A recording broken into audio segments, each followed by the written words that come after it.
আছি বাবা, ভালো আর কি করে থাকি। এই তোমার দেখে এখন একটু ভালো আছি। টেনশন করো না কটকটি, এখন থেকে ঠাকুমা তোমার কাছেই থাকবে। বলছি দিদি, আপনাকে কি বলে ধন্যবাদ জানাবো আমি ভাষায় প্রকাশ করতে পারছি না। হ্যাঁ ম্যাডাম, আপনার আমি চিরকৃতজ্ঞ থাকবো। আপনি যেভাবে আমার ঠাকুমাকে ওই হারামজাদার কাছ থেকে বাঁচিয়ে এনে দিয়েছেন, হ্যাঁ আপনার সারা জীবন আমি গোলামি করবো। হ্যাঁ সত্যি, আমার নাতি সারা জীবন আপনার গোলামি করবে। হ্যাঁ ম্যাডাম, আমি আপনার সারা জীবন খেয়াল রাখবো। চলো কটকটি, তাহলে ওই উপরের রুমটা তোমার ঠাকুমাকে দেখিয়ে দাও। আমি আর এখন এই উকিল বাবু একটু ওই এমএলএর বাড়ি থেকে ঘুরে আসি। আচ্ছা ম্যাডাম, তাড়াতাড়ি আসবেন। হ্যাঁ, বাড়িতে নিমন্ত্রণ খেতে যাচ্ছি না, শুনেছি শরীরটা খারাপ, তাই ঝপ করে একটু দেখে চলে আসবো। আচ্ছা, ফলটা নিতে ভুলবেন না। না না, 2 ব্যাগ ফল নেবো, লোকজনকে দেখাতে হবে না। একদম। তাহলে তোমরা উপরে যাও, আমরা দেখি ওই একটু দেখা করে আসি। আচ্ছা।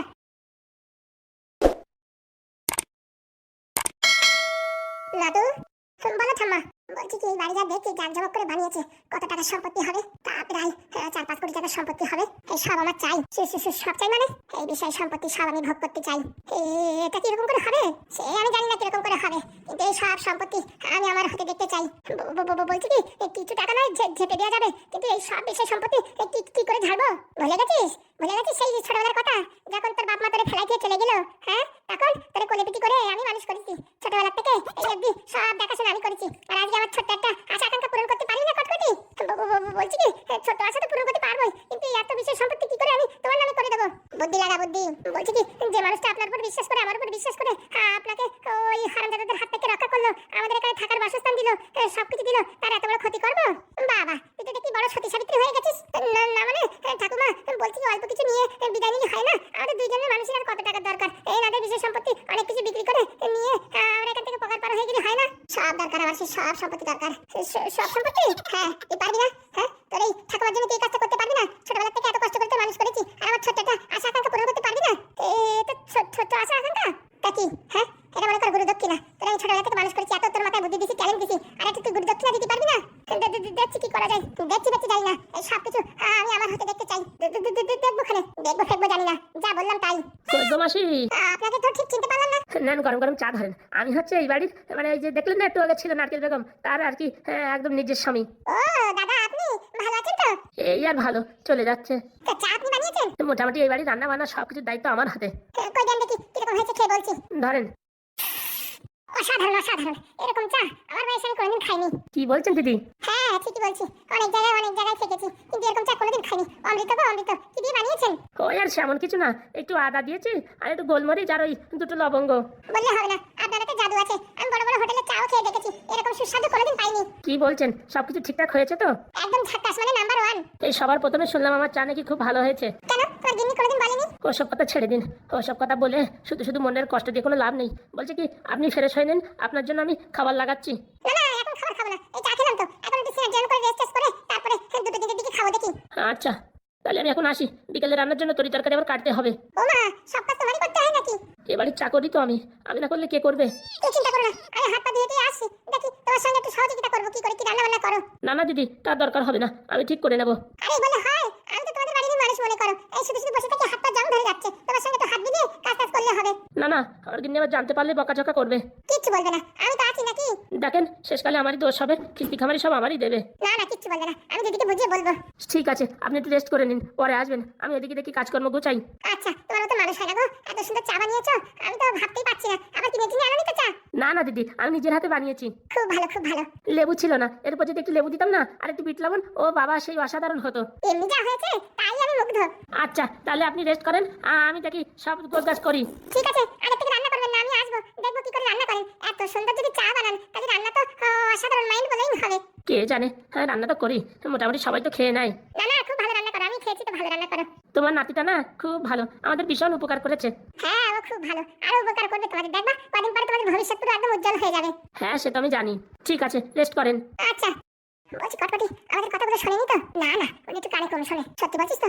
যদি শুনে থাকে তাহলে কিন্তু এই ধরনের পৃথিবীর বুকের থেকে সরাই দিতে হবে। না শুনতে পারে, মুখের ভাব দেখলে বোঝা যেত না। তা ঠিক বলেছিস, কিন্তু আমার সন্দেহ শুনে ফেলাইছে মনে হয়। আচ্ছা, আবার আরেকটা বলবি তো, এবারে কে কে থাকে? আমি তো ভাবছি বাড়ি পুরো খালি। আরে না ঠাকুমা, শোনেনি কিছু, তুমি টেনশন নিও না। বলছি ঠাকুমা, চাটা কেমন হয়েছে? খুব ভালো। এই চাটের চা মানুষই খায়, ও তো এর প্রশংসা করার জন্য বলেছি। তুমি শুধু আমার রান্নার কাছে যাবা কিসের জন্য? হ্যাঁ শোনে, এই বিষয়ে সম্পত্তি সব হাতাতে গেলে নারকেল বেগমের মন জয় করতে হবে না। আরে বুড়ো ঢ্যামনা কি রান্না, তারপরে কেন লাস্টে আমার না খেয়ে উপোস থাকতে হয়? তার জন্য কাছে থাকলে আমার মন মতন তো অন্তত রান্না করতে পারলাম, বুঝলিস? আর নারকেল বেগমও দেখবে সংসারে তাল ঝোল করে উঠিতে, তখন আমাদের উপর বিশ্বাস করবে, বুঝতে পারিস? ও নিয়ে চাপ নেই, এমনি আমাদের উপর খুব বিশ্বাস করে। ঠিক আছে, যা আমার রুমটাই আমার ব্যাগ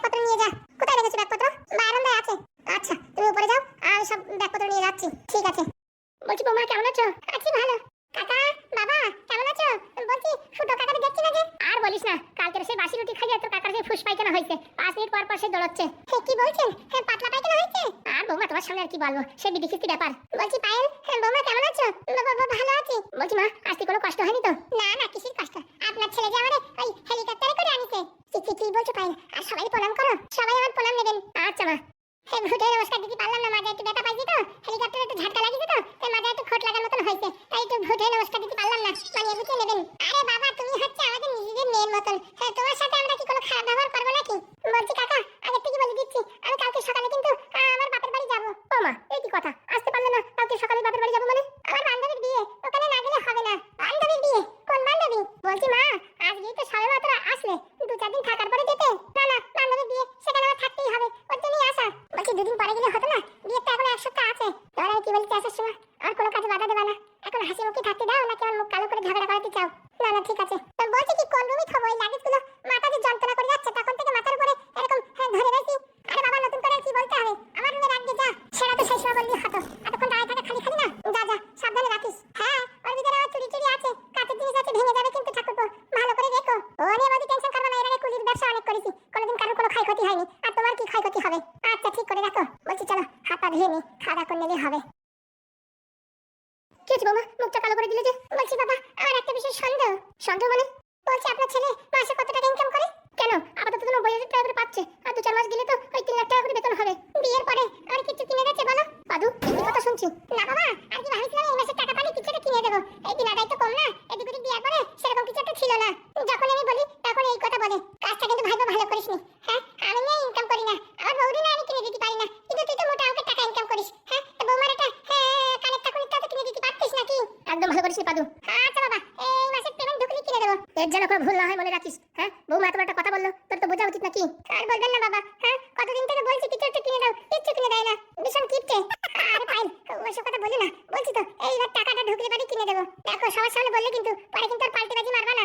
না না, বলছি বৌমা, ওইসব কথা পরে হবে, হাত পা ধুয়ে আসো, তোমাদের জন্য ভালো মন্দ রান্না করে রেখেছি, তাড়াতাড়ি খাওয়া দাওয়া করে নাও, তারপরে ওইসব কথা এক জায়গায় বসে শোনা যাবে।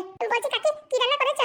হ্যাঁ, স্পেশাল বলা যাবে না, হাত পা ধুয়ে আসো, টেবিলে বসে জানতে পারবা। আচ্ছা ঠিক আছে, খুব খিদে লেগেছে, তাড়াতাড়ি আসছি। আচ্ছা, যাই দেখি ভাত টাত গোছাই। কি হলো হাবুদা, এরকম রেগে আছো কেন? রাখবে না, ছেলেটা কি কাজ করলো? আরে বাবা, ওরা তো অনেক দিন আগেই ছিল, আমরাই তো কম টাকা নিয়েছি নাকি? তবু নতুন বিয়ে হয়েছে, বৌমার কিছু কিনে দিতে হয় না, সে বুদ্ধি নাই নাকি? ওরা কি এখন বাপ হয়ে সবকিছু বুঝিয়ে দেবো নাকি? আরে বাবা, টেনশন করো না, ও নতুন নতুন বিয়ে তো অনেক কিছুই হয়, আমি তো আর বৌদি আজ পর্যন্ত কিচ্ছু কিনে দিইনি। আরে বাবা, তোর কথা আমার কথা আলাদা, এখন আমি যদি বিয়ে করি আমার বৌদিকে আমি ঠিকঠাক জিনিসপত্র কিনে দিতে পারবো? কেন, এখন আবার বিয়ে করবে নাকি? আরে ওইসব কথা ছাড় তো, বলছি কি, বৌমার সাথে কিন্তু কাজটা ভালো করেনি পাদু। আরে তুমি অনেক টেনশন করলে সব ঠিক হয়ে যাবে, বলি তো এই মাসে টাকা ঢুকলি কিনে দেবে। ছি ছি ছি, বৌমা হয়ে শ্বশুর দিয়ে এরকম একটা কথা বললো, আর একটা লজ্জা লাগছে। আরে এসব ছাড়ো, ওইসব মাথায় নিয়ে না, শুধু শুধু সব ঠিক হয়ে যাবে। বলছি ফুটোর কি অবস্থা? বলছি তুমি তো মিথ্যা কথা বলে কাটাই দিলে, কিন্তু পাদু তো দেখলেই বুঝতে পারবে। কোথায় আছে ফুটো? ওই তো, ওই ঘরে চুপচাপ করে বসে আছে। শোন, এই পাদু আগে খাওয়া দাওয়া করে নিক, তারপরে যেন ব্যাপারটা জানে। আগে তো জানতে পারলি কেন আবার আগে খাওয়া দাওয়া করলো না, মন মানসিকতা কেন খারাপ হয়ে গেল। তা ঠিক বলিস। চল দেখি ফুটোর দাঁত থেকে একবার ঘুরে আসি। না না, ওখানে যাওয়ার দরকার নেই, যদি পারি পাদু ভাই তো সন্দেহ করবে। ঠিক আছে, বলছি যা গরম পড়েছে, চল একটু বাইরে যাই দাঁড়াই। চল। বলছি বাবা, কিট্টু, এটাই তো ফুটোদের বাড়ি নাকি?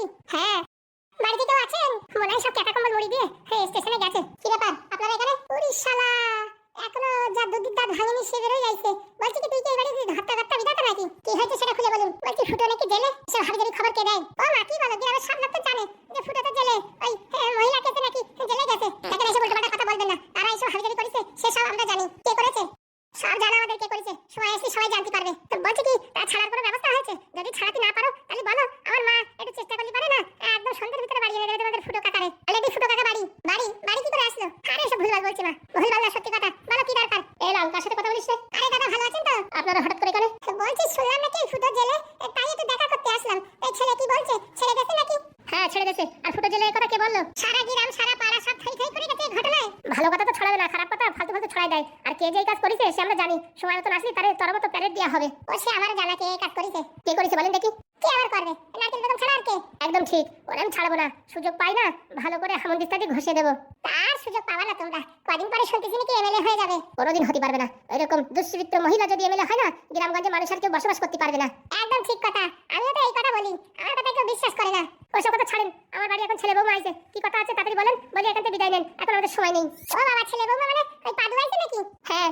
তাহলে তো আমরা ভালো সময় এন্ট্রি মারিছি। বলেছি এই পাদুর বিয়ে তো নিমন্ত্রণ করো নাই, আরে ফুটো জেলের থেকে ছাড়া পাইছে, শরীরে কমজোরি আছে, তাই আমরা এই কটা ফলটা আনিছি, এইগুলো নিয়ে যদি একটু গ্রহণ করতেন তাহলে আমরা বড় উপকৃত হতাম। আমাদের এসব হাবি কিছু দরকার নেই। হ্যাঁ, ওই যে ফল ফলাদি লাগবে না, আমরা কি একদম গরিব নাকি যে ঠেকাই পড়েছি মানসি দিলি তাই খাবো? আরে বাবা না না, আমরা ভালোবেসে এনেছি। হ্যাঁ একদম প্রীতির ভালোবাসা। এই দেখো ফালতু কথা না বলে এখানে চলে যাও। আরে বাবা আমার স্বামীর তো শরীরটা খুব খারাপ, কোমায় চলে গেছে, তা তোমরা জানার পরেও একবার ভুলুক দিয়ে দেখতে আসলে না।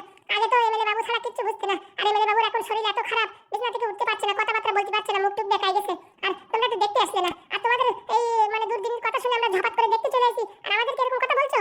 তোমরা আইছো তোমাদের নিশ্চয়ই কোনো কারণ আছে, তোমরা স্বার্থ ছাড়া কাজ করো না। একদম ঠিক। এই কিরকম কথা বলছো বাবা? আমরা আর আগের মতো নেই। ওই যে আমার স্বামীর শরীরটা খারাপ হওয়ার পরে আমরা এখন ভদ্র হয়ে গেছি। হ্যাঁ, যেখানে শুনি মানুষের বিপদে আপদে পড়েছে সেখানে গিয়ে আমরা হাজির হচ্ছি। হ্যাঁ, সে কি জন্য হাজির হচ্ছে সে আমাদের জানা আছে। ওইসব ভুলভাল ভাববেন না। বলছি ফুটো কই দেখে একটু দেখা করি, একটু ফল ফলাদি নিজের হাতে ফুটোর কাছে দিয়ে যাই। ওইসব ফল ফলাদি আমাদের দরকার নেই, নিজের স্বামীর শরীর ভালো না তার যাই খাওয়ান, কদিন পরে ভোট, সে সময় কাজে লাগবে, তাড়াতাড়ি সুস্থ না হয়ে উঠলে ভোটে কি করে লড়াই করবে? ও নিয়ে টেনশন করো না, আমার স্বামী ওই যখন প্যারালাইসিস পড়ে তখন সব দায়িত্ব আমার ঘরে চাপাই দিয়ে গেছে, এইবারে ভোটে আমি দাঁড়াচ্ছি। ও তাহলে বুঝতে পেরেছি, খেলাটা কোথায়? মানে কিছু না। হ্যাঁ আপনি যান, এখন আমরা কথা বলার সময় নেই আমাদের। ওই যে বাড়ির সামনে এইভাবে উপকার করতে আইছি আর এইভাবে আমাদের ধাক্কা দিয়ে বের করে দিচ্ছেন? মোটেও ধাক্কা দিনে ভালোভাবে বলছি, এখান থেকে যান, এখন আমাদের বাড়িতে একটা সিচুয়েশন পরিস্থিতি, এই পরিস্থিতিতে আপনাদের বাড়ির ভিতরে নিতে পারছি না। ঠিক আছে আমরা না গেলাম না, কিন্তু এই ফল ফলাদিগুলো নিয়ে নেন। বললাম না আমরা কি ভিখারি নাকি যে তোমরা দান করলে খাবো, না তো খাতে পারবো না? আরে বাবা ওরকম ভাবছো কেন? তারপরে পাদু আইছে, পাদুর নাকি শুনলাম বিয়ে থাকা করেছে, তো বৌরি তো দেখলাম না, তাই পাদুর বিয়েতে নিমন্ত্রণ করো নাই তো, তাই মনে করো সেই গিফটগুলো আমরা দিতে যাইছি। বাজে উল্টোপাল্টা কথা বলবেন না, এখান থেকে সরাসরি কেটে পড়েন, নাই কিন্তু কপালে দুঃখ আছে। ও মা কি বলে? আরে বাবু তোমাদের বাড়ির সামনে আসলাম আর এইভাবে অপমান করে তাড়িয়ে দিচ্ছ? আমি যদি ভোটে জিততে পারি না তখন দেখবা তোমাদের বাড়ির সামনে দিয়ে পাকা রাস্তা করে দেবো। আমাদের যা আছে তাতেই ভালো, আমাদের আরো ভালো রাস্তার দরকার নেই। বলছি আপনারা কি যাবেন নাকি বেশি কথা বলবো? ঠিক আছে, এত ভালোভাবে বলার পরেও ঢুকতে দিলেন না তো? সময় আছে, সময় তখন আমরা সদ ব্যবহার করবো। সে আপনারা তো এমনিতেই অনেক সদ ব্যবহার করেছেন, আরো ট্রাই করবেন, এখন এখান থেকে বিদায় নিন। চল রে বাপ চল, এইভাবে আমাদের অপমান করলো মা। আরে চল চল চল, অপমান হোক আর যাই হোক মোটামুটি একবার পজিশনে আসিনি, তারপরে এদের দেখাচ্ছি এই ফলগুলো। চল ওই গাছতলা বসে তুই আর আমি অর্ধেক খাইয়ে আর অর্ধেক নিয়ে যাবানি। চলো। সব শয়তানি বুদ্ধি নিয়ে আইছে। সেসব আর বলতে আমি সব তো বুঝতে পারিছি, সব একটা শয়তানের বাসা। বলছি হালু কাকা এরা যদি ভোটে যেতে না তাহলে কিন্তু আমাদের কপালে দুঃখ আছে। কিছু একটা করতে হবে, পাদু আইছে তো কিছু একটা প্ল্যানিং করে এদের এই প্ল্যানিং সব নষ্ট করে দিতে হবে। পাদু দা আমার কয়দিনের ছুটি, এই কয়দিন থাকলে তো মোটামুটি এদের ভালো করে সাহিত্য করে দেওয়া যেত। আজকে রাত্রি ছোট্ট করে একটা মিটিং করতে হবে, এরা উঠে পড়ে আমাদের গ্রামের থেকে তাড়ানোর ব্যবস্থা করবে, বুঝতে পারছিস? আমাদের সেইভাবে সতর্ক হয়ে চলতে হবে। একদম ঠিক বলিস, পাদু দাঁড়াতে কথা বলা হয়নি। খাওয়া দাওয়া করে তারপরে সবাই মিলে একটা আলোচনা করলে হবে না, কি বলিস? একদম ঠিক বলিস। চল দেখি খিদে লেগেছে, খাওয়া দাওয়া করে নি। চলো।